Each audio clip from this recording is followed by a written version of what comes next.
Yeah, let's cook. Good morning, good afternoon, good night. Welcome to another episode of Cigars and Whiskey, the podcast that discusses love, relationships, sex, and dating from a male's perspective. I'm your guy, Ron Coe, and I'm joined by my guy, White Star GB. We're shaking. All right. Shout out to KB, super producer Corey Cool. All right. Big shout out to everyone tuned in on YouTube. Please remember to share so we can get more people to tap into the conversation. We have a great show for you guys tonight. Tonight, we are drinking 10 Cup American whiskey, and we will be discussing, do black women pick the wrong men? All right, so we've been away for a long, not a long time, a little while. We went on What, a like 2 little weeks? bit of, something like that. But for us, that's, for us, That's a the little fact time. that we record a show every week, Right. it's a bit of a hiatus. Yeah, man. yeah. So Had to come in for the last week, the last Friday of the year. absolutely, Right. absolutely, Right. we got to end the year off right. Absolutely. All right. So it's been a while since we cracked the mic. White Star GB, how have you been? Cool, man. Cool. Everything's been great. Had some time off from here and from the 9 to 5, and I'm enjoying it. Holidays were good. Everything was great. No complaints. Everything's good, but it's great to be back. Yeah. Absolutely. How about yourself? Same here. Holidays were a bit stressful. Business, I had some, I'm going to have to make a couple of pivots in the new year. So Christmas was a little bit stressful. But got through it. I'm glad that it's over. Christmas is actually one of my favorite holidays, minus the whole gift giving and the money spending. That's just that brings a stress, but I just love the feeling of Christmas and around the holidays. It's just like everybody's good around that time. Everybody's good. You know what I Everybody's in the festive spirit. Absolutely. Yeah. And But everybody's a little lazier too. no, that's a fact. That's a fact. And what's crazy? Trucking wise, it can get busy. Mm-hmm. But then it could slow down for like certain businesses and certain lines of business slow down, like a lot of corporate offices and stuff like that. But there's a lot of other vendors that need stuff for Christmas, but it's kind of up and down. It was kind of up and down for me, but I wanted to just be home and relax and listen to Christmas music and drink eggnog and all that other good stuff, but I had to work, and I was grinding it out, so it was what it was. It's a beautiful thing, man. Yeah. Finish up the year strong. Yeah, man. Yeah. And I definitely miss being on the mic speaking to you guys. Absolutely. And, a lot happened. yeah, man. A lot. A lot happened, yeah. So happy to be here tonight with the rest of the folks, and thank you for tuning in. All right. So I guess we can jump right into it. Yeah, let's do it. What are we going to start with tonight? What do we start with? Just for a warm-up, we're going to discuss, are we raising our daughters to be submissive, or are we raising our daughters to be heads of households? Yeah. Felt like we touched on this subject a little bit in the past. But A little bit, yeah. I don't know. It still feels wrong to say that I'm raising my daughter to be submissive. Like it feels wrong. Even though that's an amazing quality of a wife, I feel like we're shortchanging our daughters as humans to be submissive. So do you feel like a man should lead a household? 100%. All right, so But I feel like he should earn his leadership.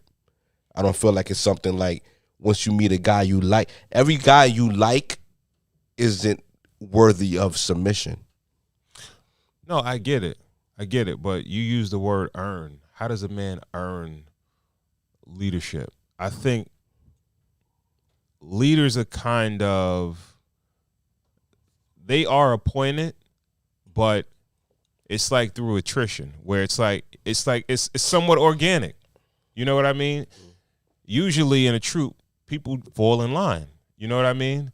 Like, with who? Everything settles. When everything settles, like, the person that's like that has those characteristics to lead, okay, you know, they're gonna step up and they're gonna do what they do, just, you know, sort of naturally, in a sense. What are the characteristics? To be somewhat self-assured, right? Because I don't think anyone's 100% self-assured. Yeah. But more than being self-assured, you have to be accountable, right? Yeah. Like, if you make a great decision, cool. If I make a bad decision, we got to live with it. You know what I mean? You can't make a bad decision and tell your woman, like, I wouldn't have made that decision because you said it was a good idea, some shit like that. You know what I mean? All right. But what about communication? Absolutely. You should definitely be transparent, but I think part of being a leader is you bring people in and you put them in the know of things that they need to know. Certain things that you can kind of cut off at the pass, and you don't have to, let's say your wife, you don't have to bother her with, and you could take care of it yourself. Like, all right, I don't want to worry you about this, that, and the third. I took care of it. Okay. You know what I mean? Bother with, and, you know, that sounds, you know, doesn't sound like great words in a household, but I hear you. That's language to, you know. To hide stuff? To hide stuff, yeah. Yeah. I mean, it is what it is. When someone says, yo, I ain't want to tell you this because I didn't want to bother you with it, means I was trying to hide it from you. I think that doesn't always have to be the case, though. Of course not. Doesn't always have to be the case. But the majority of the time, that's the case. No, okay, and that's why I said initially, like, not to, you know, when you need to be in the know. If something, all right, if there's something going on in my household that I don't think it's a big deal, and let's say I feel like my wife may react a little bit more, I'm like, yo, it's not really a big deal. Nah, that sounds wrong, right? That kind of sounds wrong, because it's like, all right, my wife would probably be like, if I knew that, I probably would have said X, Y, and Z, but you didn't tell me. It's always that. That's why communication is key. Communication is key. And hiding shit is key, too. I just want to hear you say it. I didn't want to say it. You're using the terminology. Well, let's just call it. Just keep it a buck. That's not like, not yo, sometimes the dirty work don't need to be, you know, sometimes, you know, if you can nip something in the bud real quick, then you don't really need to worry the masses with it. Let me like, you know, the president of the United States knows that there's aliens. He's not going to tell everybody because he doesn't want to cause hysteria. Absolutely, right? Right. So now, if the car note is your bill and you 2 months down, but you know you're gonna pick it back up, are you alerting your wife to be like, yo, now it's not her bill, you don't need her to kick in, but it's like, yo, I'm kind of, would you let her know? You almost have to. I mean, if the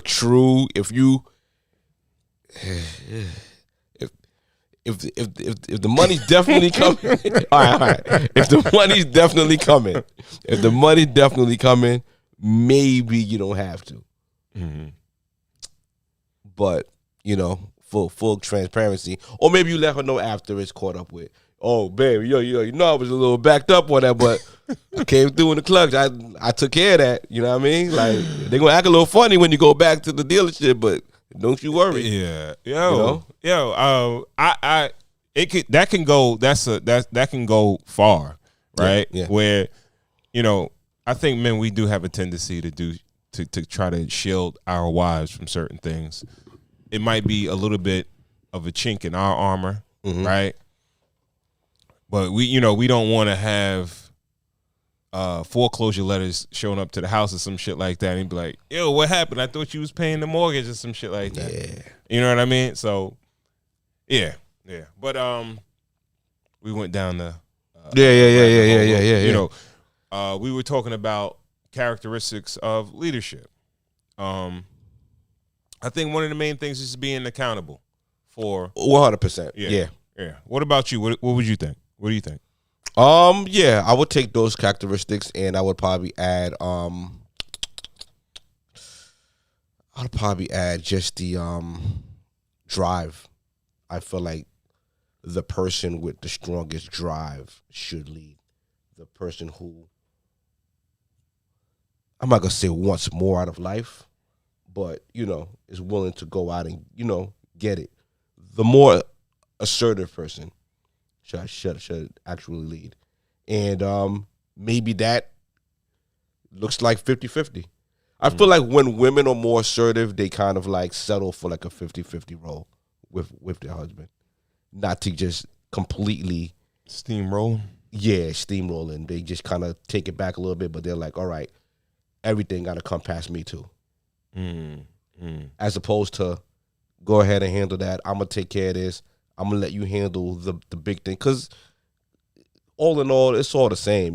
She just handles more of the household and you handle more of the outgoing, responsibilities, But I feel like when a woman, and how I would like to raise my daughter, I would like her to kind of not be blindsided by anything.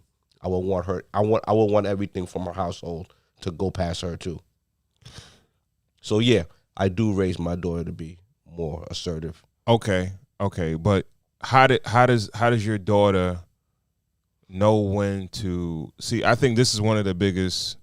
I'm not going to call it a problem, but one of the issues that couples and men and women in the dating sphere are having problems with is that a lot of these women don't know when to turn it off. When they do run into a man that does have the leadership skills, that is assertive, that is a go-getter, they can't turn their pilot down a little bit, right? And it's like we're clashing. Because now it's like, we're competing about who's gonna run this relationship or who's gonna be the head of the relationship. Because I've been doing this so well on my own, and I mean that's how we came up with this topic. Because we kind of reversed engineered why successful women and career-driven women are singles, and why they can't, just bow down or whatever, be subservient to a man, And I think this is where we came to. Maybe it's, fathers and mothers of this generation just really sticking it to our females, and they play sports and they excel in academics and everything. I think they've always been doing that though. They've always been doing it, but even in different cultures, they don't really. Though they do, I feel like they toe a line a little bit bigger. I feel like we put everything into one pot in the black culture.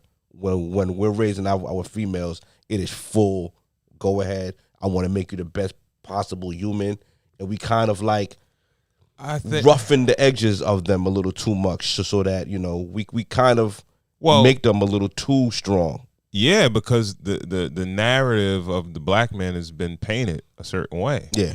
So even to the black man. Even to the yeah. So it's like, so we're drinking the Kool-Aid as well. Absolutely. So it's like, even you as a father, you feel like I have to raise my daughter a certain way. You're not gonna say it, but subconsciously you probably feel like these dudes, they ain't shit, or I'm gonna say it because I don't feel like other parents are raising their men, raising their sons as good as I'm raising my kid. I'm gonna keep it a stack. I don't think that's fair to say. It's not, because see, that's the thing, right? And one thing I think a lot of people that are in relationships, they need to understand is that a relationship is just not all about money. It's not. There are certain things that a lot of women can't do, and there's a lot of things that they don't want to do. There's certain things that men can't do, and then they don't want to do. And guess what? When you have enough money, you could pay someone to do those things. Not necessarily, man. Like, you're not gonna have someone at your beck and call to do certain things for you. You're not gonna you as a paper right, you will. All right, let's no. Of course, anybody whose paper is right, they can do whatever they want, right? But most people don't have Isn't that the finances. Peak excellence? Isn't that the peak excellence of raising a human? Just to have everybody on your beck and call. Like, if you could raise your children, that's not realistic, though. It's not realistic. It's not realistic because see, everybody, we all feel like our kids are gonna be the most special person on the planet. They're gonna be great. They're gonna be this, but I believe the children are the future. They are the future, but you know what the future is? It's like middle class. Like, we're building a middle class of people. Like, that's the best we could hope for, right? Because everybody's not gonna be, top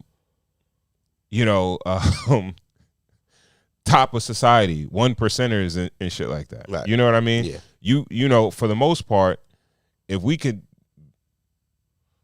raise our kids to be productive citizens, hardworking, get them educated, get them ready for the world, cool, right? Yeah. But, that doesn't mean they're going to be president of the United States, right? Can be. No, it's anything's possible. Of course. But I'm just speaking, generally speaking. That's a job that comes up once every 4 years.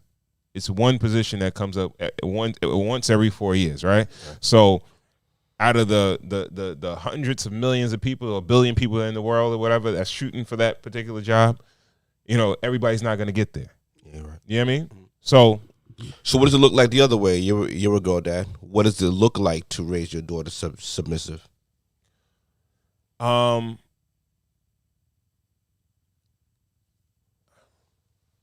That's why I mentioned everything is not about money, right?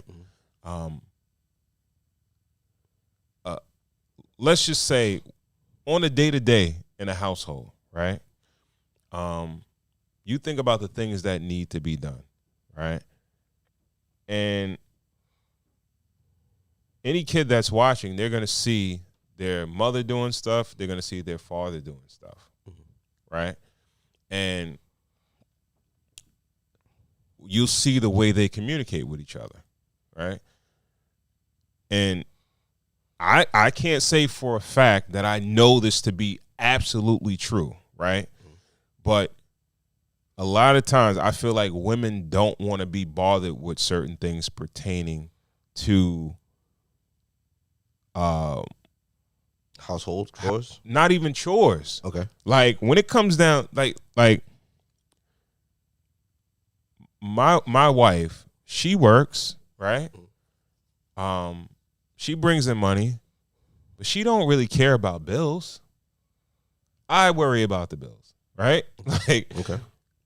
Even if I wasn't bringing in a dime, right? Yeah. She'd probably be like, "All right, hon, can you pay the bills?" Okay.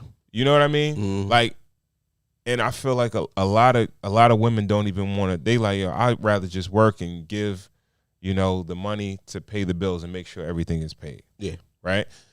This is why you have women that are married that are older. You ever hear about the older woman that's 80 years old or 70 something years old? Her husband passes away and she don't know shit about anything going on because her husband took care of everything. I've seen it a lot. Right? Yeah. Because women don't want to be bothered with that shit. Mm-hmm. Now, women have to now because you got a lot of single women that's like in their 30s and 40s and they're still single. So they got to take on certain things. Yeah. You know what I mean? Yeah. So, but on the flip side of it, like, how often do you wake up in the morning and you're worried about what's for dinner?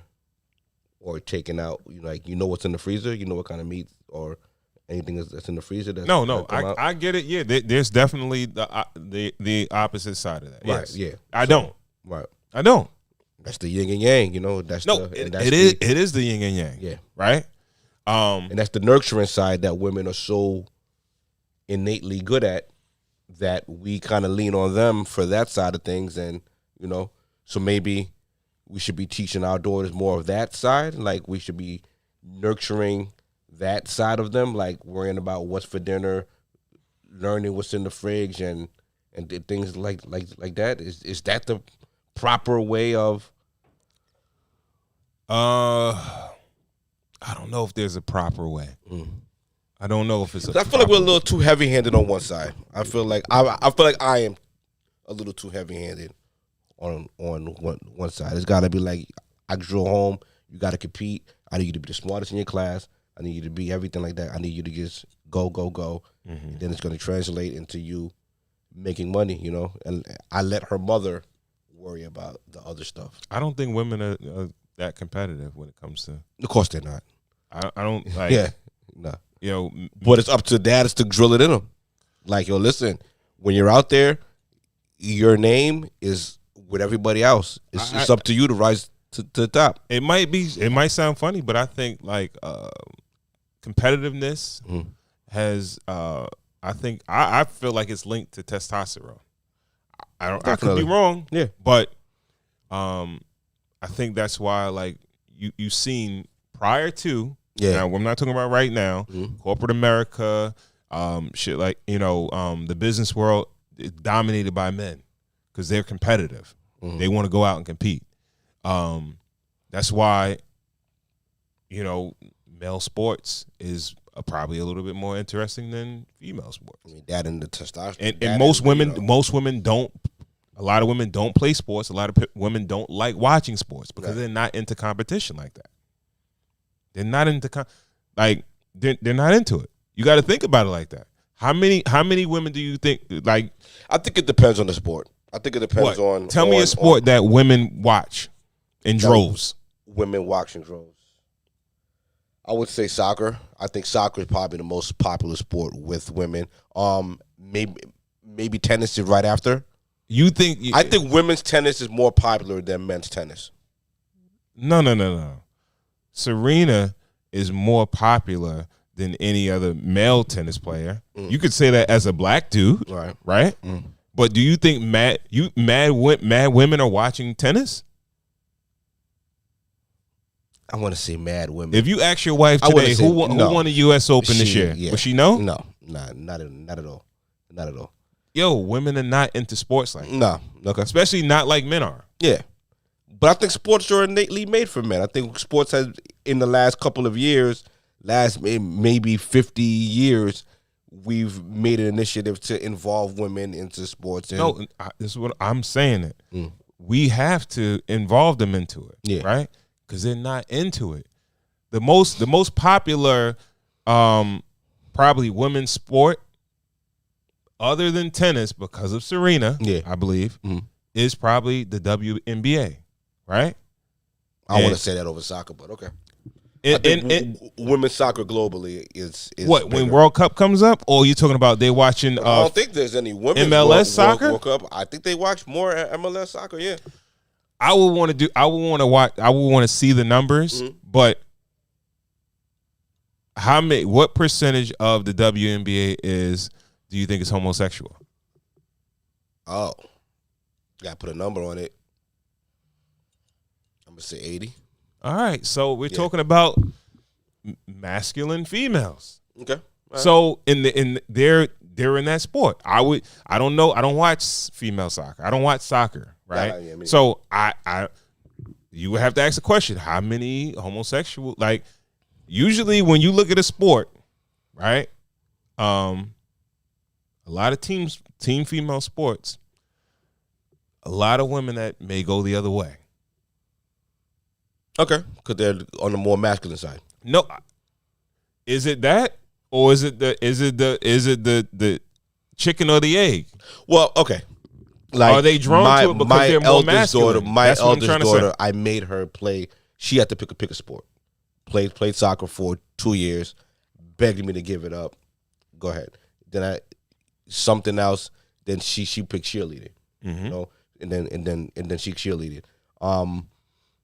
I feel like as fathers, to bring it back, I feel like we understand that the team building aspect. We understand certain aspects. We understand the aspect of commitment. We understand the aspect of learning something new that's hard and being bad at it and trying to get good at it and going to practice and hammering away at something and we understand that makes you a better person. You know, like you said, it's not the most feminine thing, but you know, it is something that we drive our daughters, and we try to make our daughters harder, and we try to give our daughter an edge against men with that. Because if we're like, all right, we could send them to etiquette school and to beauty classes and to things like that to make them more feminine. But I feel like we're making our daughters more masculine on purpose a little bit, so they could compete in the job fields, in the job market with men, so they don't come home to us on Christmas and they, you know, complain about a man in her office is making more than her and she's more qualified, and they talk about that inequality. We try to cut that inequality by giving them that edge. Question. Hence, making them a little harder when it's time to find a husband. That's what I'm saying. Are we really raising women to be heads of household? Or when we saying head of household, is it just a single household? Are we raising women to be single and not be married? I haven't raised, okay, on the flip side of that, I've never raised a son. So I'm never out there like, hey, you got to go out there and rake them leaves because one day you're going to have a wife and she's not going to want to see leaves in the yard. Does it work that way too with the son? Or just you teach him how to be a man? Listen, this is some responsibility. You're a young man in the house. Come out here with me. Hold the bag so you can rake these leaves. Is it that intentional? No, I probably would, right? But I feel like there's a certain level of innate stuff that's like, maybe it's not even innate. It's probably seen it's built by observation. Right. Times that I don't even know he's watching me. Yeah. You know what I mean? Yeah. He could be watching me and then he's taking on certain things or he's seeing certain things. But I could see like there's certain things that you don't mess with the kid at all. Girl, boy, whatever. They are different. They're different. Like, it's not like you got to mold a boy to be a boy or mold a girl to be a girl. There are certain characteristics in each gender that is just there. And I could see the difference where I haven't planted anything, any seeds or anything like that in these kids or whatever, as far as that I know, and they are different, right? And I see what they gravitate to. Okay. Like my son, I don't have to like, yo, you need to do this. He gravitates to certain things. Yeah. My daughter, she gravitates to certain things. Like, and like we put her in tennis. She would rather dance though. You know what I mean? Right. My son, they have drama at his school. He signed up for drama, but he wanted to come out. But he loves karate. You know what I mean? He wants to go to basketball. He wants that. He's asking for that. I don't push nothing on him. Gotcha. Right? Yeah. It's certain things that are just, you know, I don't know. I think it might be something in the DNA. So you let kids be kids and just follow their own path and just kind of like, find. I hear you. Yeah. Cause you hear about in other cultures that they do such a good job of raising their daughters to be great, some submissive, attentive wives and wives ready to serve and everything like that. Even with that whole passport bros thing.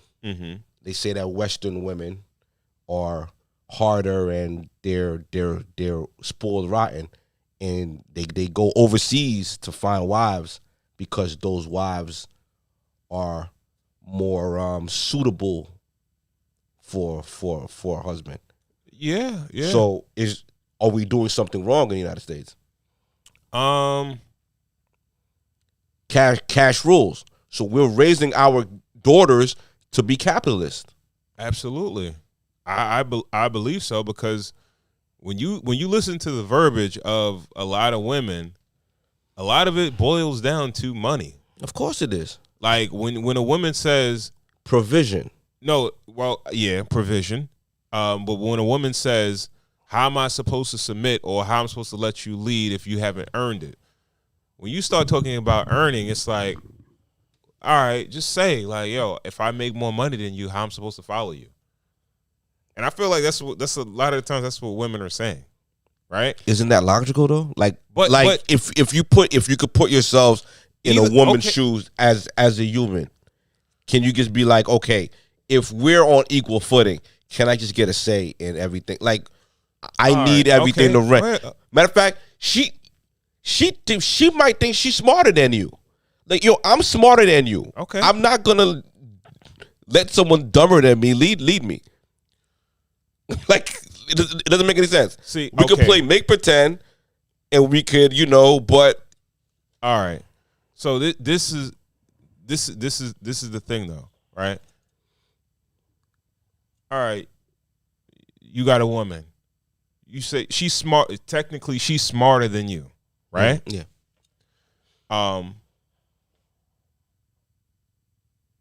Now you're not stupid.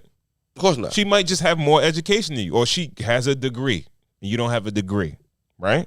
Yeah. If you don't own a house, she don't own a house. Y'all go buy a house, right? Does she know more about buying a house than you do? If my wife was an engineer and built houses. No. Okay. No, I'm not saying that. What does she do? Is she a brain surgeon? Like, what does she do? That she's smarter than me? She's a nurse. Okay. All right. Let's say she's a doctor, a lawyer, or some shit like that. Well, that's not really her field, though. It's like, all right, let me just, Yeah, so you might know more than me in law, but all right, if we reading the contracts on the, you might know some of the terminology, but you don't know the process of, this is new to both of us. Absolutely. Right? Yeah. So just because you might have more credentials than me doesn't mean that you have to lead in everything, because you know what I mean. And I think that's where some people they become a little bit misguided. There's certain things in life that you go through that have nothing to do with your education or anything like that. Yeah. You know what I mean? Yeah. So it's like, yo, we got to learn this shit together. 11th, 12th grade, math had all kinds of letters and X's and Y's in it and A's and all that. I ain't see an X and Y in years. Absolutely. You know what I mean? Absolutely. So yeah. Yo. Dig it. Bro, so, and we could say all this, right? Now, we could say like, oh, you don't earn, you got to earn my my submission or whatever, right? Yeah. But you got to prove you're not a fuck up. You got to prove you're not going to gamble our money away. You got to prove that you're not a fuck up. You got to prove that you're not going to like come on, nah. How many fuck ups do you know? Right? I know a how many? No. Shout out to the fuck ups. No, we all know a fuck up here or there, right? Yeah. We all know a fuck up. Yeah. But like, you gotta do the math, right? Yeah. And do the statistics. Out of 10 guys that you know, how many are fuck ups? 10 guys? Yeah. 0.5. Right? Yeah. So it's not like most guys don't have to be like, oh, I gotta make sure you're not, like you don't gotta give them a speech about being a good dude or being able to lead or something. You know what I mean? Yeah. So I'm a fuck up. Please. Bro. So we it's basically a lot of the times when people say stuff like that, it's just to put up a wall. Right? Because you don't want to do something. You don't want to submit. So if we could pivot to something that we had a question mark on there, we were talking about pots in the family, in the household. We were asking the question, how many pots should a family have?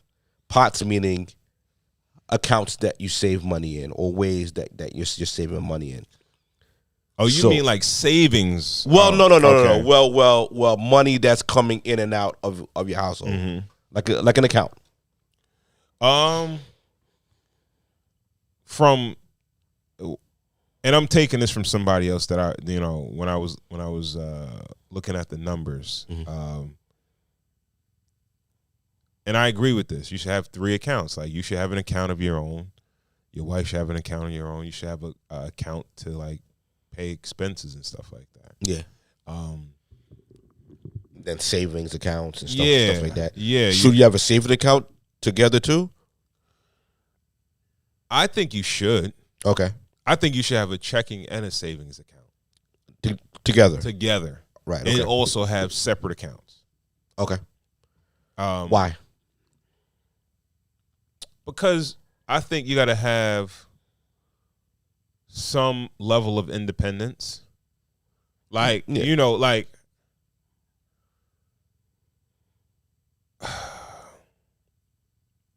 not to say like if you want to leave or some shit like that, so you got to, That's what they make it out to be. Like, women have to keep their little honey pot. So in case he forgets the anniversary, in case Gregory forgets the anniversary this year, you gotta, skedaddle. You know what I mean? You gotta leave him with all your fucking savings. You know what I mean? And like, men are like scared of that. Like, that's a real thing. Like, no, well, it is a real thing. A little bit in the baggie, a little bit in the purse. I know dudes that found that out, and then they kind of, because they had control of the money, they start shutting it down because they felt like, oh, she's trying to build up a honey pot. Expand on that a little bit. There was one pot. Yeah. And then he found out that she had her own pot. It was two different people, and he found out like she was like putting a little bit in the baggie, put a little bit in the purse, right? Right. And he realized that she was like, oh shit, she got a little stash going. Like, what is that stash for? Not a rainy day, not for your Christmas present, not for your birthday present, not for the kids. Well, if you feel like she might have a reason, you're gonna probably think the worst. Why would you think the worst? First of all, for you to want to control all the money and have everything come through you, there's a little bit of narcissism there, I feel like. Well, see, this is a good segue from where we were at, because a lot of the times in the past, that's how, and I think that's subconsciously why we try to raise our daughters to be independent, because men were able to control women with money, right? Not Absolutely. to say that it still doesn't happen today, 100%, right? 100%. But if you have to diagnose it, that's spot on. Because I don't want my daughter stuck in a situation because someone got money over her, and she feels like she can't go nowhere because she gave up her career and doesn't have the money to do something. But it men, there was a time where women had to stick around in relationships because they didn't have anything else if they left that relationship, because that man, he brought in all the income, he controlled the money, and if they weren't with that man anymore, it'll be definitely a downgrade to their life, and they have to, pick up the pieces. So that's where alimony and all that came into to play, right? Yeah. But yeah, dudes, some dudes, they try to, still to this day, they try to control the money because that's the way to kind of control the relationship. But you have some women that are out there that maybe kept women, and if a guy knows that a woman is with him because of the lifestyle that he provides or what he provides financially, he's gonna use that to his advantage. Of course. And why wouldn't he? You know what I mean? Well, because it's not a decent thing to do. No, it's not. You know, No, there are plenty of reasons why he wouldn't do it. If he was insecure and he knew that's why she was with him, you know, then he would hold that against him. It's not. It's not a fly thing to do. Yeah, absolutely not. So you know, but you know, it does happen every time. You know, because arguments happen and things like that. You know, people go back and forth and they go for the low blows. You know, and you know. And it comes to that. And when you feel like you have that kind of power over somebody, it's easy for you to leverage that and be like, yo, listen, Susie, I'm getting this other family over here.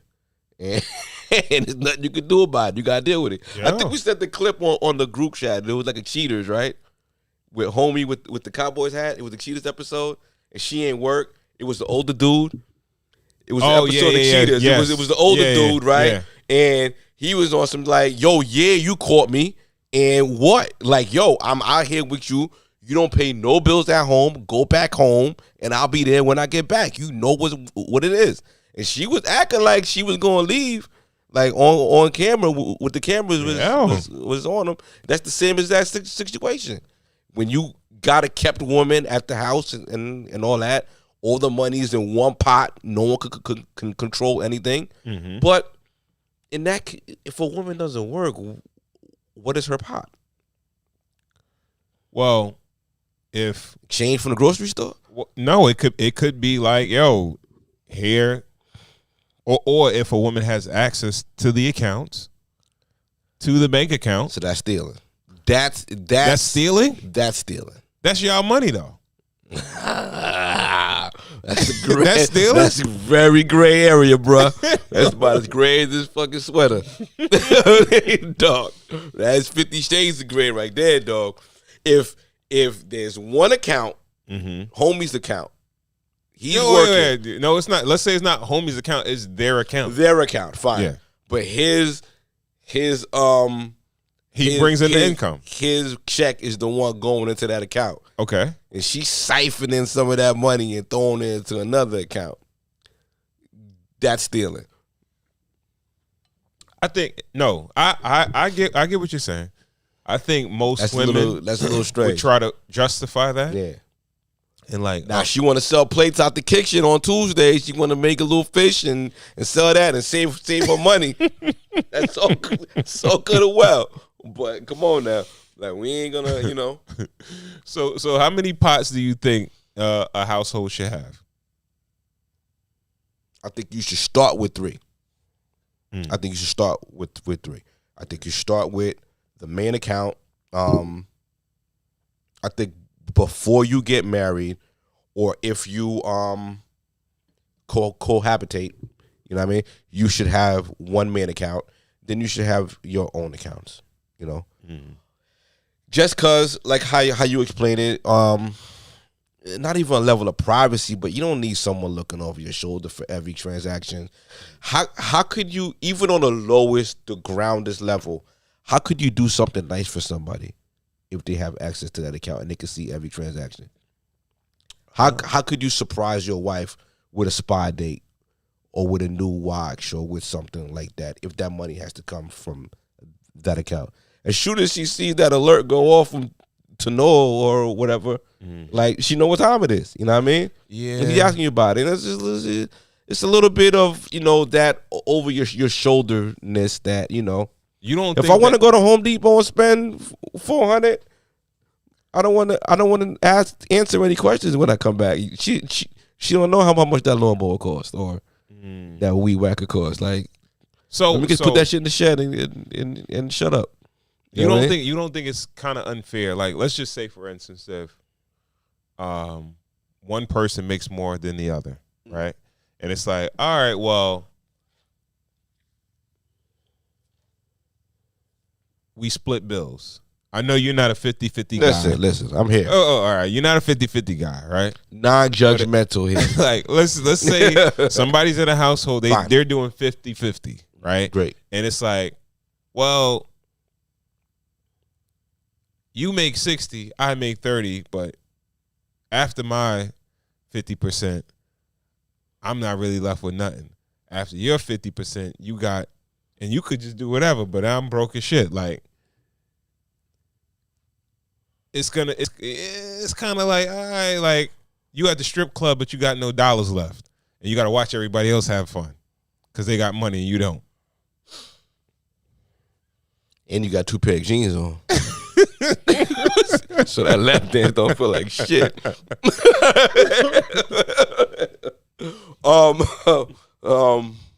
That's nasty.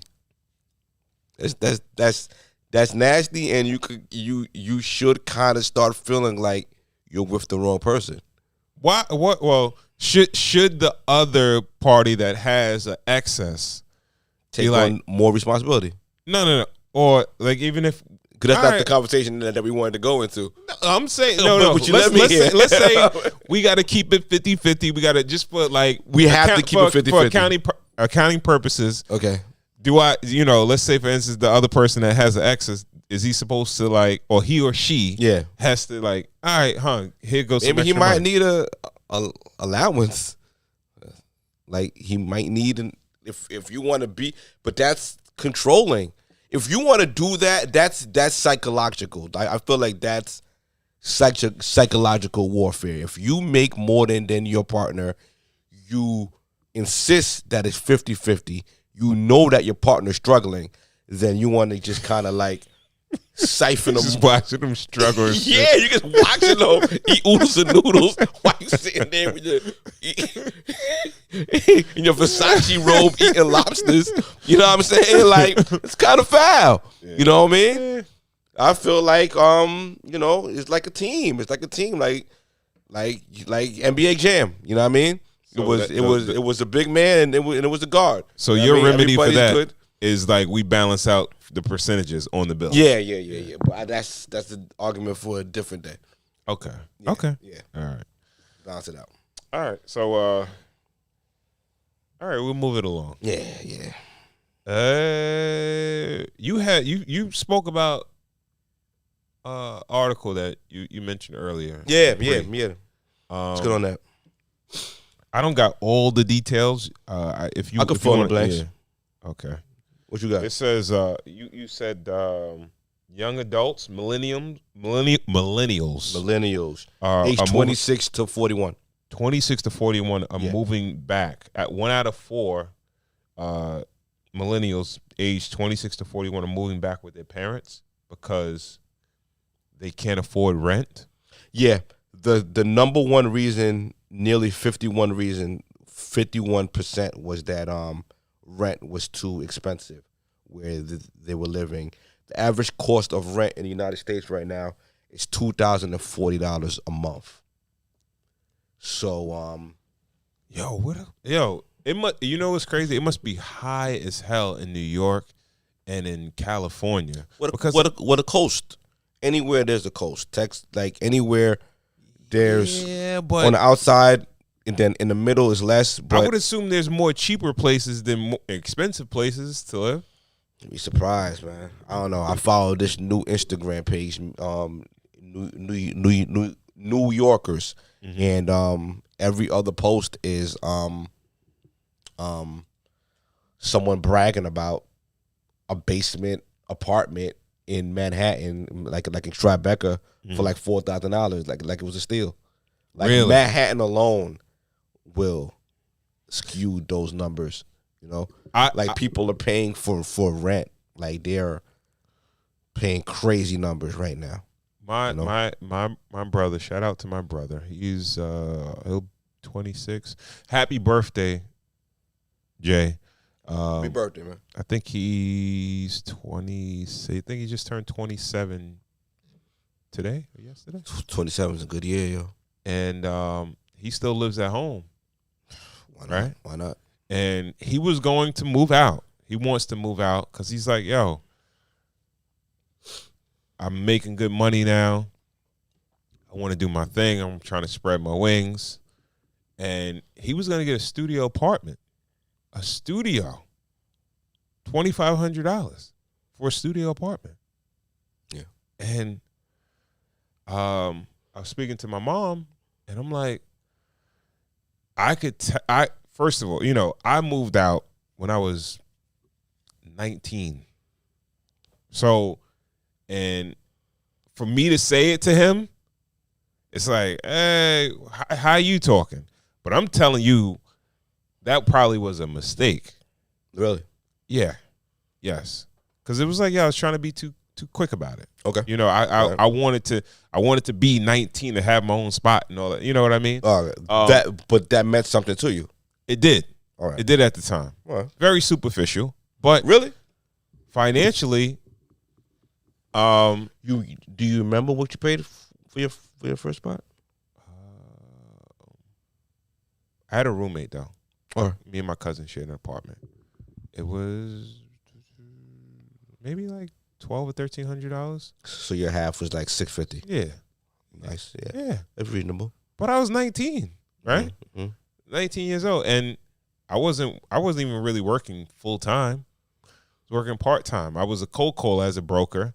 Then I used to wash tractor trailers on the weekend, and it's like, bro, you're paying, you know, and this is how it is in life, and this is what people need to realize. Like, the most money you're gonna spend is for the place that you live, right? So if you could mitigate that cost somehow, some way, you should do that and use that. Well, money. mitigate it means what? Try to absorb it somehow, or not take on that cost. Okay. Don't try, you know, absolve it. Don't even try not to take it on if you don't have What to. level of comfortability were you at home? Could you bring girls home?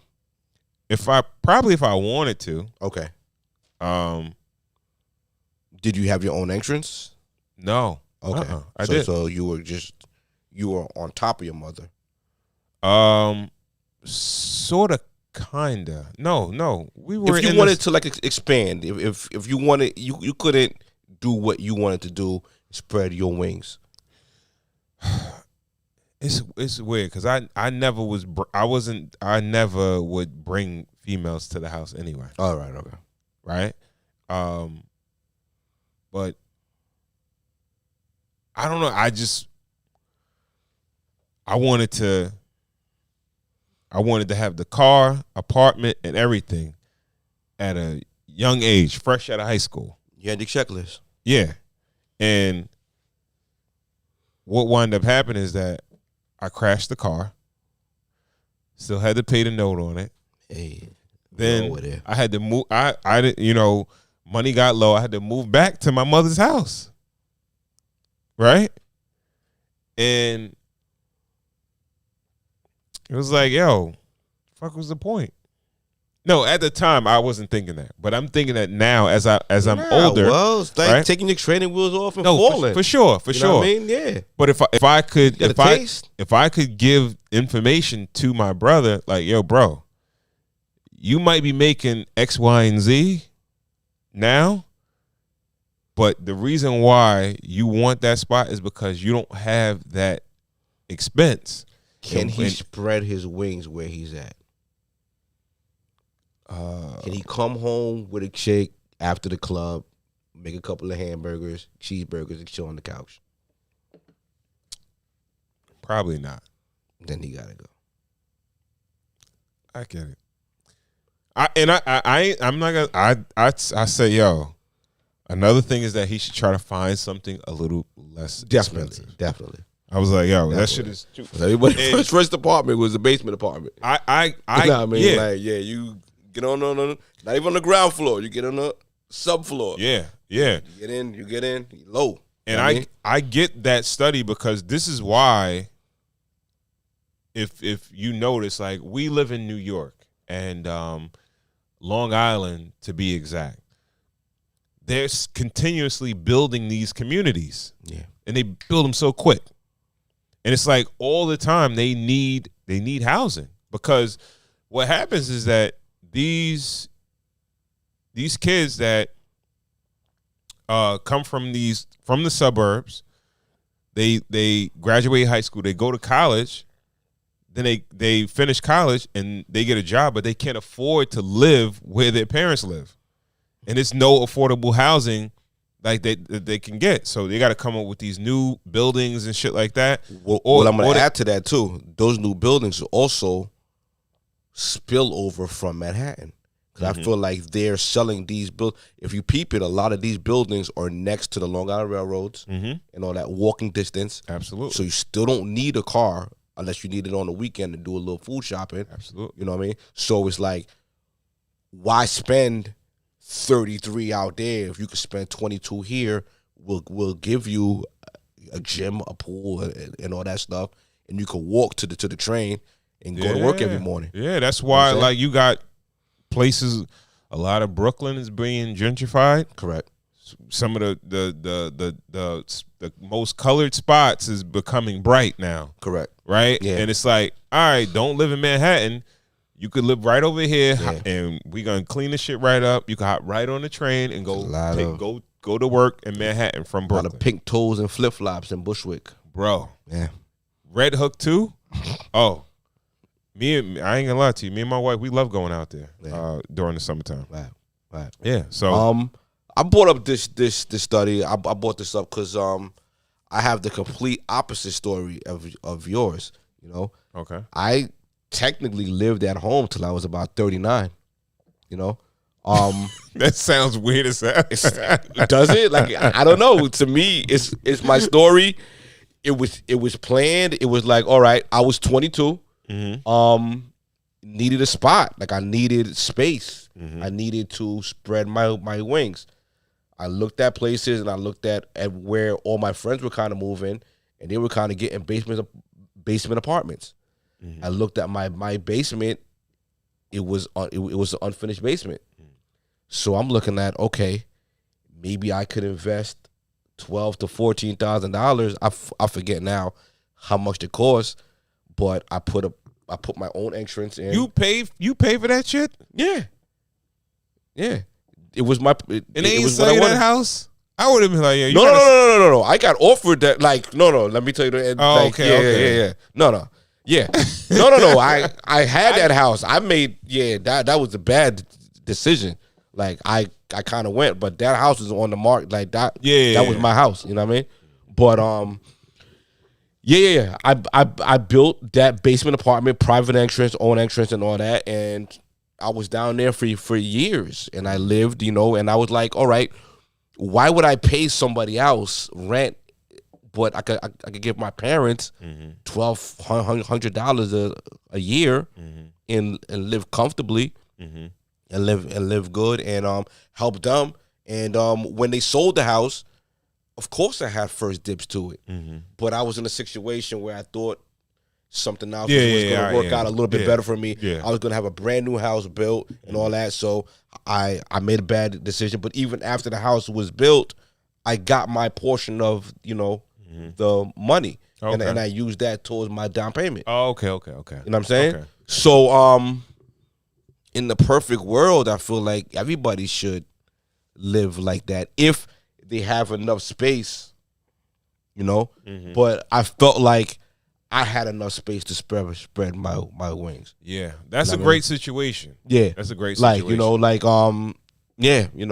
Certain things weren't the shared spaces weren't the greatest. But listen, for what I was paying, that I could take an L on, but I could bring my wife into my house and make her a cheeseburger at 4:00 in the morning. Okay. So cool. I feel like if you could do that, you good. Would you? You're okay with your kids staying? Yeah. For how long? Oh yeah, as long as they want. Okay. We just got to build up, and you got to help me build up. You can't be on top of me. Yeah. You know what I mean? Let's come up with a plan, and let's leverage our situations. Let's put a dormer on, or let's expand. Yeah. And let's keep this in the family. Like this is property. You know what I'm saying? Yes. Because I've seen situations where it's gone left, where people who can't get along lose everything. And I feel like those are the horror stories. Gotcha. You know what I mean? Me and my wife, we had conversations like that. Like, are we putting the kids out or whatever? I said to her, like, I think, like, your first crib should be the hub house. It should be the hub. Like, oh, you need a place to stay? Cool. And then if we got plans for other investment stuff in the future. Nice. And it's like, all right, well, you don't have to go nowhere. You can go stay at this place. You could stay here. And to the point where, as far as our financial plan, like create like a trust, put everything in the will where it's like, yeah, you can't get rid of these shits or whatever. These are gonna be a stream of income for you guys. Yeah. Even if you need to stay here, if you ever fall on hard times, you got the house. Because people will give up property for money and then not have a plan. Yeah. You know, an alternative plan. Yeah. So yeah, we spoke about that. Like I'm not pushing my kids out at all. There's no reason to. I mean? Yeah. And if they want to come back at any age that they want to come back, come on back and let's make this thing work. And let's, short term is short term. But if it's a long term, let's make everybody comfortable. Yeah. And let's, all put something into the pot and make this thing work. Because, like, if you had one of those, I'm assuming you're saying like an investment property, right? Mm-hmm. So would you let one of your kids stay for free at one of your investment properties? It's not an investment anymore. If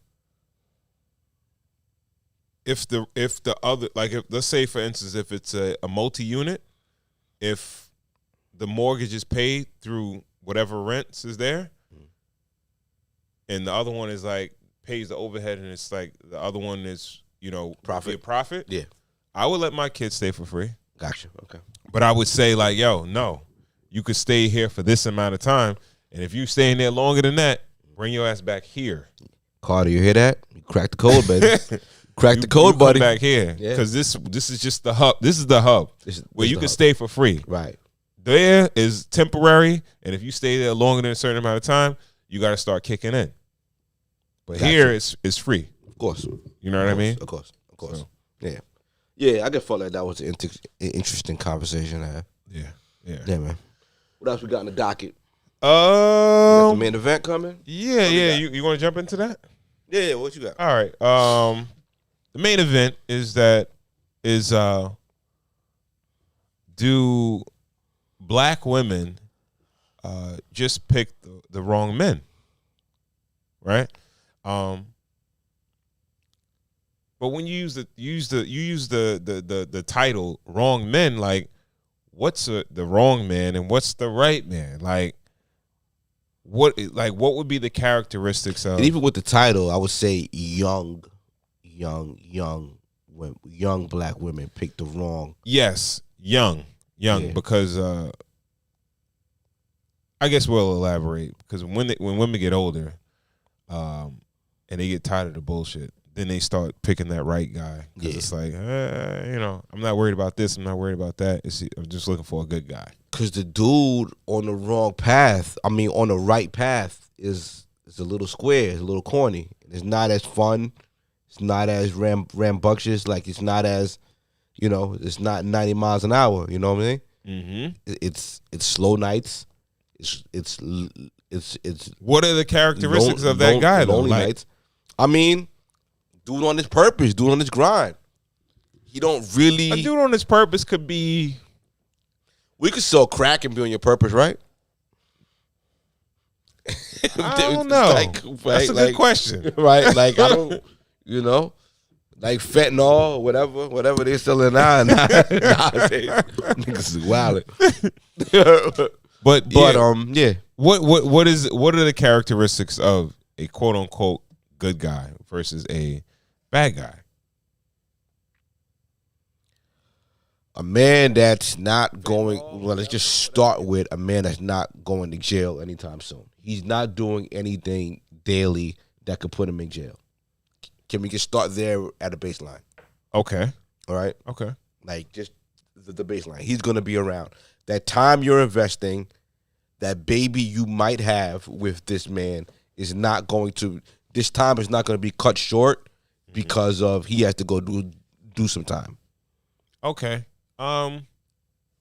Of course. Well, that's the baseline. That's, all right. That's okay. the ground floor. All right. You know. All right. Then someone I think from there you could build up. You know, you could go in any direction. You know. Someone that's gonna treat you decent, but that's anybody. Like Squares can do you dirty. Squares can cheat on you. You know what I'm saying? But I feel like the wrong men are, I feel like women, primarily black women, they like dangerous men. I would agree. There was an interview recently, Jada, Little Baby's baby mother. That's sounds very trendy. I don't know, but she had an interview and they had broken up, and someone was asking her what kind of guy that she was looking for, and she was like, "Oh, the kind of guy I need to be with. He's got to be dangerous. Like, he's got to carry a gun, you know, with him everywhere he go. Like that kind of shit like turns her on. So it's like, you know." And she's like early 20s, 20, 24, 25, you know? And it's like, that's not going to end well. So you think, I don't know if they even lose that when they get older, though. You would hope they do. I mean, listen, you would hope that, and it's not even like, listen, it's not even me dogging young black women. I feel like they come into situations thinking they can change this person. I don't think. Okay, I'll try to show some bail. I don't think that shit either. I don't think. All right. I think, yeah. I'm hoping they come in that situation. They just want to get in that 90-mile-an-hour car and just go. Yo. Okay. I was speaking to my wife earlier, and we were, kind of doing comparisons, right? And I was comparing, like there are a lot of good guys that are out there, right? A lot. But they have too many knots, right? They're not good looking enough. They're not rich enough. They're not dangerous enough. They're not swaggy enough. And they might be even a little reclusive. Like, they might be in the crib playing video games a little too much, too. Instead of being out and mingling and meeting people. That's definitely a possibility. Yeah.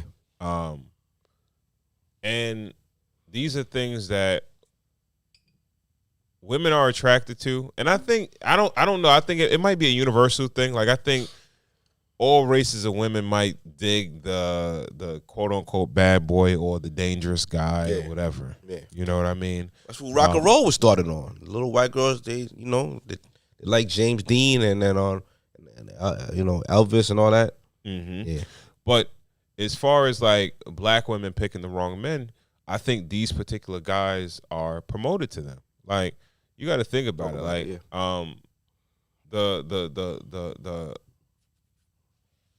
the highest status of black man that you probably see in the black community is a rapper or athlete. And you can't really distinguish one from the other in most cases. Mm-hmm. You know what I mean? They pretty much look the same. Yeah. Jules, dreads are popping right now, tatted up. It's sort of like similar vibe. Yeah, yeah. And a lot of disposable money. Yeah, yeah, yeah. Mm-hmm. Entourage. Yeah, yeah. But that's on that level. That's on that level, right? Social media fame. But as far as like the look though, when you look at when you go to your local neighborhood or something like that, there is a dude in the hood that tats, dreads, whatever, he might have a few dollars here or there. He might have a little, streak in him, like that dangerous streak in him. You know what I mean? Yeah, yeah. And females may gravitate to that dude. You know what I mean? And not to say what kind of female. I think a lot of them. Neighborhood females? Yo. Or the females in college? I think the chicks in college, all that shit like that. So they be in who the hood came too. Home, so the chick who came home from a freshman year in college and goes out to the neighborhood club or whatever over Christmas break, she's left that experience with those dudes at her school that she was like mingling with, and those dudes on their purpose, and those young brothers who couldn't scrape up oodles and noodles and all that. But she comes home and sees it. Okay, so I think so. Yes, yeah. But then also, think about the chicks in college, right? All right. I hate to say it, but like, yo, most dudes that go to college, stick in college, graduate from college, they a little square. They you know, but you might have the guys that are the frat guys. Yeah. Right? Yeah. Some are super corny, but some, but dancing gang. Huh? Dancing gang. Yeah. The dancing gang. They're a gang, they're part of a clique. They so they get the chicks. Right. They're not like, oh, now I gotta go to class. I gotta get straight A's and nothing like that. No, they're not that guy in college, right? You know what I mean? Right. The athlete in school, he not like, oh, I gotta go to class. I can't miss class or whatever. Nah, I'm going to the party. How much college you did? Maybe a year and some change. I could see you in a frat though. Would you ever join a frat? Never. You lying? Never. I could see you as a frat guy. I would start my own frat. Oh, like that. Okay. I was mad when them niggas would stop that party in the middle of the party and start dancing through that shit. And do this little snake line and that shit. I'm like, yo, you fucking everything up. But them niggas is cow blockers though. Yeah, I would never see myself joining like a frat. And my daughter went to college. She did 4 years at Howard. Mm-hmm. She never sniffed a fraternity. Like she never even thought.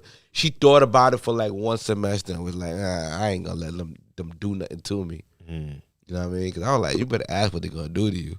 And she was like, yo, I think she asked, and she was like, I ain't fuck with that shit. Yeah. So even on that level, yeah, women gravitate to the men that not the bookworms. Yeah. The dude that's like, all right, he's in Popping college on campus. Yeah. He ain't like, yo. Yeah. It's his priority is not like, I gotta go get good grades and I gotta get it. Yeah. Nah, it's like, yo, I'm having a great. So Poindexter, who couldn't get it popping at home and couldn't get it popping at school. Yeah, he don't stand a chance. Yeah, he don't. He Man, don't. but he does stand a chance, but he gotta wait. You gotta wait. He on the bench right now. He's on his purpose. He could be on his purpose, but he on the bench. He could be outside too. If he wanted to, he could be outside. He could be outside, but he's on his purpose. But he didn't. He's not getting the finger to come into the game. All right. He's on the bench. All right. Right. Yeah. And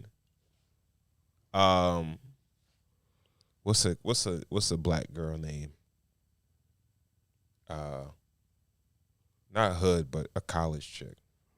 Annie is like, she fucking with the frat dude, she fucking with the basketball player dude, the football player dude, or whatever, this, that, and the third. And what's the guy's name? Poindexter. Poindexter is on the bench. That nigga's on the bench. Then that's the thing. Sometimes, these college chicks, they might land these dudes and they might stick out with them and they might get married, have a relationship. Yeah, they see that potential. Yeah, they see that potential. But those dudes know that I'm an athlete or I'm a former athlete. I'm in a fraternity. I have a degree. I got a job or whatever. My status is up. I could get a bunch of Annies. I spoke to a guy, and he said this, and he was talking about, like, he is married, right? He's married. Okay. His wife is a doctor, and he was like, his cousin's like, yo, why the fuck you settle down, yo? He's like, yo, you like, dude is, he decent looking guy. Like 6'4", a degree in finance, all that good shit. And it's like, yo, why you settle down? It wasn't like, oh, you married, you married a doctor and all. No, it's like, why'd you settle down? You can get any of these chicks out here. Yeah. And he was like, yo, my cousin be saying that shit to me all the time. And these dudes know that. What's his answer? Huh? What was his answer? He's already in a relationship. Yeah, he in. He met who he liked, and that's where he I guess so. Okay. I don't know. I don't know if he closed the deal too early, and it's like, you know what I mean? But what I was saying is that when frat football, basketball don't, she have a relationship with them and they go their ways or whatever, this, that, and third, Poindexter, he may come off the bench at 35, 40. Third quarter, fourth quarter, he might get in the game. Because Poindexter, and his body count is tick, tick, tick, tick, tick, tick, tick. He don't care. Ticking. Oh, he care. He don't care. Oh, by that time, he's the one that's popping. Because the other niggas, them other niggas fizzled out. You know what I mean? They had a spark when they started. Now they just garbage. That's Poindexter's the niggas coming off the bench. He coming and lighting the shit up. You know what I mean? Like, he coming in later on. And he getting the contracts. He's bigging up. And he looking washed to him now. And he is Blueprint Part 2. It's nostalgic. You go back and Blueprint bump it Part like, 2 was the worst album ever. No. It was whole worst album. No. What, is that the one that had Annie on it? No. That was Hard Knock Life. Hard Knock Life. Yeah. Yeah. That's volume 2. Anyway, he that's Annie is nostalgic to him, so he gonna want her. He still want her because he never could get her. Dog, you know what I mean? Seen Annie walking when he was on the way to class. He's seen her wearing He's seen her wearing the basketball warm ups. He's seen her wearing the lacrosse warm ups. He's seen her wearing the football warm ups. It don't matter. She been ran through. It don't matter. He don't want no parts of that. You crazy? Oh my goodness, bro! You think he want parts of that, and then he gonna go back around and be like, "That's no status. That's nothing. Bro. That's weird, actually." That's the chick he always wanted. Nah. It happens every day. He go for shorty that was down for him, who was bringing him lunch, who was kind of like, you know what I mean, on the outside. Because sometimes women do believe find the potential. You think Poindexter had another chick that was down for him or whatever? No, just wasn't to any standards. In college, everybody's trying to fuck Johnny, LeBron, and Dion, the football player, basketball player, the frat guy. Not everybody. That stat. Some women have more. 20% of the men sleeping with 80% of the women. Yeah, I believe that holds true. Yeah, but Poindexter got the opportunity. No, to he that don't. 20. He don't. He got an opportunity to that 20. Because he's still on his purpose and his papers up. He don't got to settle. We talking about he was a broke college kid. Yeah, he get his money up later on down the line. Of course. Yo, did you see that clip of Kendra G? Shout out to Kendra G. Yeah. Her show, she was trying to hook up shorty with no neck. No, It was a chick on there. She was a good looking chick. Okay, I know. She brought a astrophysicist or some shit like that. Dude was like 27 or 26 or something. Young dude, good looking guy. Yeah. He's astrophysicist or some shit like that. Right. You know, she do like, you could tell like, pass or whatever like that. Because he was too corny? Yes. She was like, yo, she's like, nah, you gotta let him go. Yeah. And he was giving a spill or whatever. Right. She's like, nah, you gotta get him off. Yeah. She put him off. She was like, what happened? So, yo, he's just too corny. Go on and wait for BMF to come home and become one of their big Yo, mothers. this is what I'm trying to say. This is what I'm saying. Tell you. That's what I'm saying. You think Poindexter still got a shot? He get his shot. Oh no. He's not getting the shot even in the second quarter. That same Kendrick G post, like, and we're gonna insert it in this. That same post. Please believe there's 5, 6, 20, 30 other women fiending over son. You know what I'm saying? All you gotta do is put that on, like, and they ready with their Carfax. Yo, this is what I did in college. This is what I did. Yo, please, like, yo, accept my application. See what's cracking. She wasn't ready.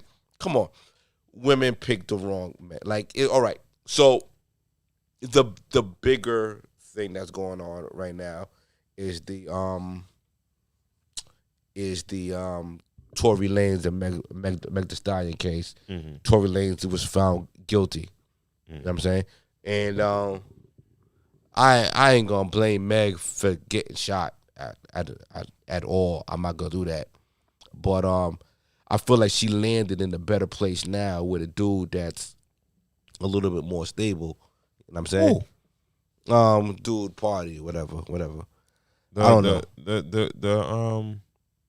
He's a songwriter. He writes songs. Yeah, okay. and an artist. I don't know his whole jacket and all that, but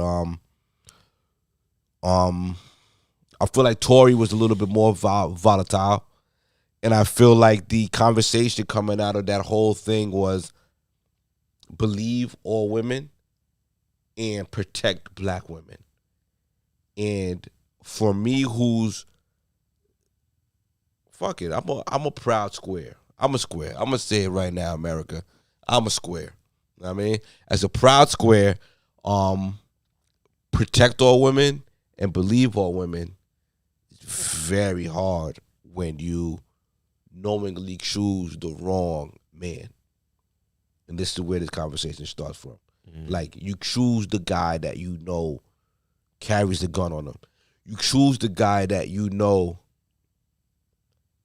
has problems in his neighborhood. You know what I mean? Like the nigga got like real beef. You know what I mean? Mm. That's just attractive to certain females. Mm. You know what I mean? You choose to believe his side over his baby mother's side when there's an issue. This man got kids with other women and she's complaining, but you believe him over your fellow woman. You know what I mean? If you want us to believe all women, you have to believe all women too. Like, when you're dealing with a man with a baby mother, and the baby mother is disgruntled and she's saying shit, why do you believe the man over his baby mother? If you want us to believe all women, you know what I'm saying? Mm-hmm. It's on some shit like, yo, we want to protect black women. As black men, we innately want to protect black women. Yeah. No? Yeah. Am I wrong? Yeah. No, you're not wrong. But it's like, you guys are walking into traffic, yo. Black women are walking into traffic at nighttime wearing all black and a ski mask. Like, they're not helping themselves a little bit. Can you blame them, though? Like, elaborate, please. I don't know. As a society as a whole, like, we're very shallow. Like, and I'll add to that, we're very misogynistic. I'm saying we go both ways. Yeah. Both ways. Yeah. Like, I've probably not saying that I dated women, but I've met a lot of women, right? That I'm like, yo, they are super cool. But you know what? I wouldn't date you because you're just not hot enough for me. Right? No. And that's human. It's no, I'm saying, but it's like we don't lead with like how cool somebody is, the personality, how we connect with that person or anything like that. We don't? No, you got to look good first. Of course. And then after we figure out if you cool. Yeah, we got to pass the eye test. Yeah, you got to pass the eye test. It's respectable. You should be This is why Poindexter doesn't get no chicks. Well, this show is for Poindexter. Poindexter got to get in the gym. He has to watch his diet. He has to listen. If you ain't gonna holler, you at least got to make him want to holler. So that dude that carries a gun, that dude that has problems with his baby moms, that has beef in the street or whatever like that, Does he have a better personality than me? Yeah, because he outside. What? How does that make him have a better personality? His personality is not even through him. His personality is through his legend. People telling you about him. You gain a certain status that's just as superficial superficial as looks. Of course. So this is what I'm saying. Like, But yo, you put that and the looks together. You know what I mean? Like, I don't know why, but it seems like all street niggas in shape too. Like all street niggas in shape. Street niggas be in shape too. niggas be getting it. I don't know. P90X. I don't know what the fuck it is. Nah. Street niggas be Nah, some of them, a lot of street niggas got that Hennessy belly. They look like they fucking damn near they diabetics and shit like that. Come on, street niggas. But can you really blame the women? Like, cause as men, we'll do the same thing. We'll just, we are on some look shit. We're on the aesthetics. Aesthetics win. We don't date. Like, I've never dated a stripper. I think a street nigga is the equivalent to like a sex worker. To me, I'm even gonna hold you. I think it's right. Where you get that from? Well, it's a low. Well, you feel like they connect? No. Well, I feel like it's the lowest. It's you're getting money by leveraging your body. You know what's crazy? Where a street nigga is leveraging his time, like you could go to jail for 8 years or whatever, like a bullet. Mm-hmm. You know what I mean? For selling certain things or being a street nigga, but a sex worker leverages her body for sex for money. You know the crazy thing about it is I feel like a street dude that is not even making buku money, right? Has a better chance of landing a woman that a regular street dude, very regular money, everything like that. Yeah. But a hood dude has these women that is on some like you gotta earn leadership and all that shit like that. They'll date him before they'll date a guy that makes that a regular 9-to-5 square guy. That's why the numbers look the way it is. I sent that graph over a couple of months ago, and like single mothers are through the roof. You know what I mean? Like that's the problem with women dating street dudes and having babies by them and starting families with dudes that they think that they're gonna get out the game after they hit a certain amount. You end up raising them babies by yourself. You talking as if all these niggas is making money like that. Like, nah, I can't. But it's some dudes, it's just like, they wasn't shit from the beginning. They probably ain't gonna, I hate to say they probably ain't gonna be much. But it's like, it might be the swag. It might be whatever. It might be this, that, and the third. It don't necessarily got to be the money. Right. But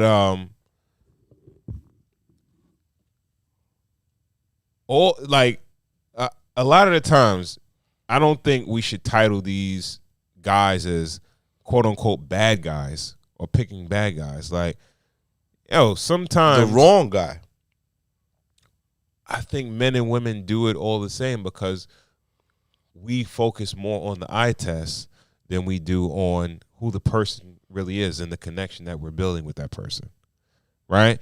Because there are people today that have kids together, but they never really knew each other. No, but before they had children. Right. There's nothing more mind-boggling than a pretty slut. Why? Because she's bad. No, that's no. It's not mind. You know what's mind-boggling is the fact that we hold like having sex with, like, as men. Yeah. We hold having sex or conquering a woman in such high regard. What do you mean? Like, men look at that. Young men look at that as a notch in their belt. Yeah. Because that's what it is. It doesn't mean as much as it is to her. What does it really mean to you, though?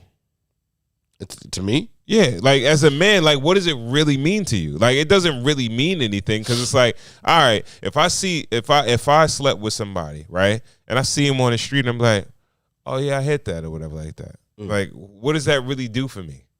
Like, nothing. Like, and the thing is, like, it's people out here that could probably if might go. You would want to erase it. Honestly, like it's one of those things that you want to like. You want them off your jacket. Women probably do want them off the jacket. No, men too. But men will say that as if it's a notch in their belt. But it could be a woman that you don't even like know the chick. You just pop with her. You just slept with her. You don't really know shit about it. It's not like y'all had no relationship, no nothing. Yeah. Right? Like, and this is the culture that we actually live in today. With like dating apps and hookup apps and shit like that. It's like people are doomed as far as relationships are concerned. And it's been like this for a little while, so I'm not gonna say doomed, because it's like you think about the process of a relationship. A lot of the times, niggas will court a chick, not really get to know her, but they're courting just to have sex with her. Then if the sex is good, then you be like, oh, let's speak to her on the phone a little bit more. Yo, she cool. We fucking. She cool. Now she could be my girl. Where it should be, like, yo. How should it be? I like her. I want her to be my girl. Then we should have sex. It might sound corny as shit, but it's like. Yeah, but what if you stuck with a girl with bad sex? You don't have to be stuck. Oh, you gotta break up. Yeah, you break up. Is annoying. Niggas break up all the time. Breaking up is mad annoying. I still rather the old school way. So what's the difference between? Let me drive the car before I buy it. Come on now. Relax now. I know we pro female here, but let me try that shit first, nigga. Relax. Fucking committing to dry pussy. Come on now. You don't have to stick around for that. But yeah, but it's hard to break up. How many women you ever ghosted? I don't know. I don't think I really. You never ghosted a woman? You never like, yo, poof. Like in our day, like it was easy because like cell phones was kind of scarce. You had the home number with the answering machine and all that. I'm not sure if I really ghosted. I had a female call me for 6 months. I was like, yo, I was trying to like beg my brother until I died, yo. Pick up the phone, yo, until I died. He was like, no, I'm not gonna do that. Nah, but but come on. Yeah. I don't think I ever like.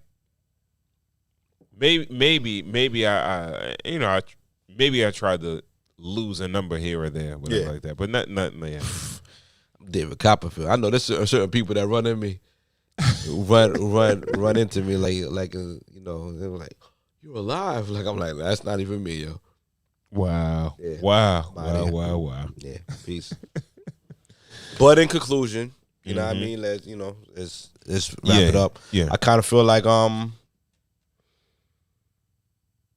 I think younger females, older females, period, women, they could do a better job at picking the right man. And we want to ride all right, with the Tory thing. Can I ask you? Go ahead. Give me your characteristics of a good dude that a female should look out for. Well, we established the ground floor. A dude not going to jail. He's not going to jail anytime soon. Okay. There's nothing that you are building with him. You are wasting your time with him that he's going to jail. He can earn money legally. Okay? Just start there. So that way you could at least attempt to be submissive to him and get under his guidance and his covering. All right? Your interests align. Once you get past that layer, what do you want to do? Like, do you want to be monogamous? Do you want to just date around? Because a lot of females that just never ask, and they'll be like part of a harem. You know what I mean? Like, so I think that's the second step, and maybe the third would be like, yo, like, do we like each other? What if you were scared straight? Like, yo, you were in that car with that dude. Like, it's a stretch. Did you see that? Did you ever see that Nipsey Hussle video? Double Up. No. The one with Lauren London in them. All right, so basically, he was dating Lauren London in his younger stages. He was selling drugs. He had her with a pack on her. They were she was at a light. A cop was about to pull her over, and he left because he had another call. So she had like an awakening, and she threw out her cell phone and she threw out the drugs, and she moved on, and she dated a square dude. You know what I mean? And then later on, Nipsey blew up, and the square dude was selling the house. Oh yeah. I did see that. Nipsey, yeah. Right. It was Jackie Long. Right. And she was still kind of longing for Nipsey during the video, even though that he was a square dude that made it, but she had that square dude at home. And I feel like that's every woman's dream. You know what I mean? For that street dude to really make it. And I feel like when they watch that video, like, I put that video on in front of my wife a couple times, but like, it's watching. I'm like, yo, you rooting for Nipsey? Was she sitting there at all? You rooting for Nipsey? Because I feel like, yo, that's that street dude who actually really get to the top, and he straightens out, and he equals out, and he plateaus at the same level as the square. I feel like that's the fucking golden unicorn to the fucking, that's the Willy Wonka golden ticket to fucking females. Yeah. You know what I'm it's saying? a unicorn. And I feel like it's worth it every time. Every single mother who has to raise her child by herself and drag her child over that Rikers Island bridge, that shit is worth it. Because one day, he's going to equal out to that square dude. And that sums up this whole shit for me. Yeah. So, I don't know. It's always possibilities, right? That these dudes that you feel like are, or we're saying that are the quote unquote like the bad decisions that the women make, they could of course turn a corner, of course, and be good. Those dudes. are our friends and those are our family. Yeah, you know what I mean, yeah. So we not rooting against them. Yeah, but for us to believe all black women and for us to do it, be like, yo, man, you put yourself in a tough situation. Well, okay, it's not all. Let me. Okay, before we do rap, it's not all about like, all right, a dude just didn't go to jail. There's infidelity. There's disrespect. Yeah. I think first things first. I would like my daughter. I would tell her, like, yo, make sure a dude is respectful, right? That's first and foremost. First and foremost, yeah, because respect. Even like, yo, when you think about it, I was thinking about it earlier today, and I'm like, yo, I know niggas that when they approach chicks and they trying to holler, they say like low key disrespectful stuff. You know what I mean? Like no respect for a woman. You know what I mean? Yeah. So that's the first things first. Respectful. You know what I mean? A loyal dude. Do you think?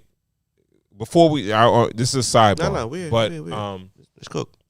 You think you can be a good dude if you are unfaithful? You're an unfaithful dude.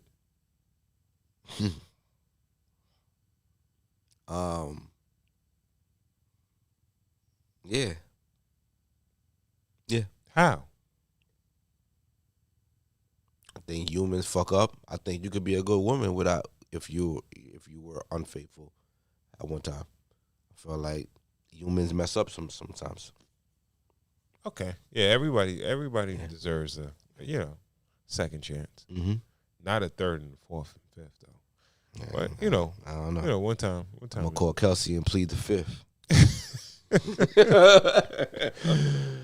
All right. So everybody deserves a chance though. Yeah. But yeah, man.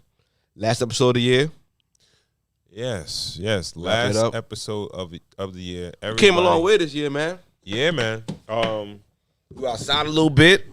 Absolutely. Back inside. Absolutely. You know what I mean? Sets going and closing, you know what I mean? Mm-hmm. Cool, came on, he got a mic eventually. Yeah. You know what I mean? Yeah. KB, strong. Mm-hmm. Came in drunk one night. That nigga came in saucy that night, yo. Very, very saucy. Yeah. Yo, go back and watch that episode. It was the outside episode. Mm-hmm. I forgot the name. I forgot the episode. He was sauced. Yeah. We had Shout a lot out of to Trish. Trish is on the episode. Trish, Booby. Yeah. We had some strong people on, and thank y'all for rocking with us, whoever's, you know what I mean, out there and listening and watching, and we definitely appreciate everybody, every like, every subscriber, every Instagram watcher, and everything. We appreciate y'all. We starting something from the ground floor up. Ron is the architect. We just going with the flow. And we're gonna be better. Always. We're gonna continue to grow. Always. We're gonna continue to get better. Yeah.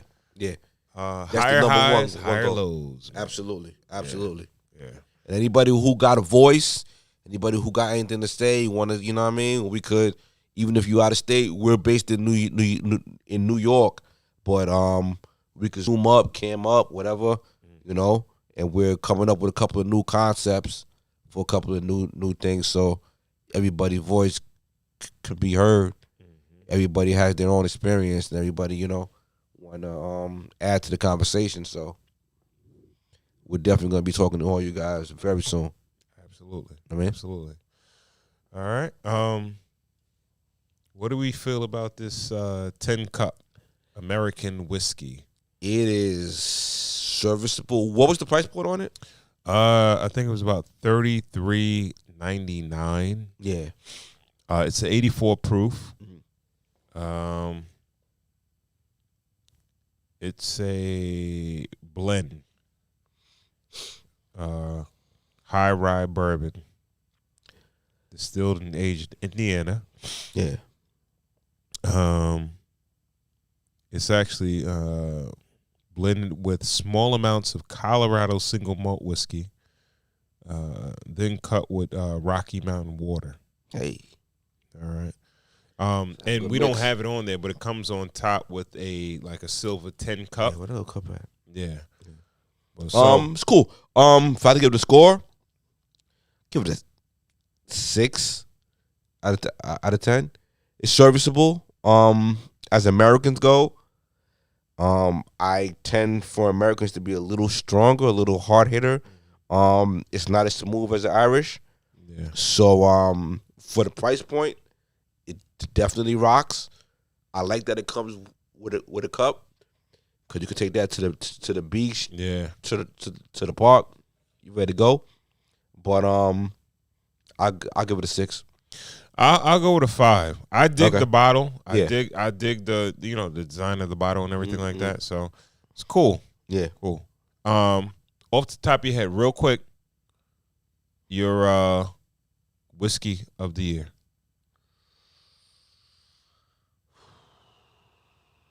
The ASAP Rocky 21 Mercer. I'm gonna go with that. I was gonna say the same thing. Yeah. I ain't gonna lie to you. I was probably gonna say the Midnight Drum, and I was gonna give that the runner up. But like, cost so much. Yeah, exactly. Yeah. That's what I was about. Yeah. You think you're in my head, bro. Yeah. Pause. Yeah. Right. So, for the money, and for the taste, for the notes, that ASAP Rocky, what is it, Mercer and 21 Mercer or something? It's Mercer and another street. I can't call it that. Mercer and something. Yeah. Sorry, we don't have the name. Came with 2 cups, a cup of the top, a cup of the bottom. Yeah, and definitely built for outside. Yeah, and a $35 price point. Yeah. Little on the sweeter side. Yes, but I think the sweetness is rewarded by the dry fruitness of it. Yeah, man. Like like an apple it was pie, nice. caramel Very type nice. of thing going on. So agreed. Yeah. So KB's not here. Our he's designated whiskey connoisseur. He's not here today, but me and GB, that's one that I enjoyed. Absolutely. That Aesop, shout out to Aesop Rocky Yeah. and the team over there at do you think with Mercer, that? whatever the last name of the whiskey is. That was a pretty nice selection. All right. Agreed. And with that, we want to thank you guys for tuning in to another episode of Cigars and Whiskey. If you don't, if you're not subscribed to the channel, please do at Cigars Whiskey. That's Cigars with an S. Cigars the Ensign Whiskey Podcast on YouTube. Also, check us out on Instagram. Cigars Whiskey. That's Cigars with an S. Whiskey. Also, if you have any questions, any comments, any recommendations, you can shoot us over an email. podcast@cigarswhiskey.com. And if you dig the show and you like the content that we're putting out and you want to show some support, you can do that via Cash App. It's the same as the Instagram, Cigars Whiskey. That's Cigars with an S, Whiskey. All right. Again, we want to thank you for tuning in to another episode of the Cigars and Whiskey Podcast. We will catch you on the next episode. Peace. Peace. Hey.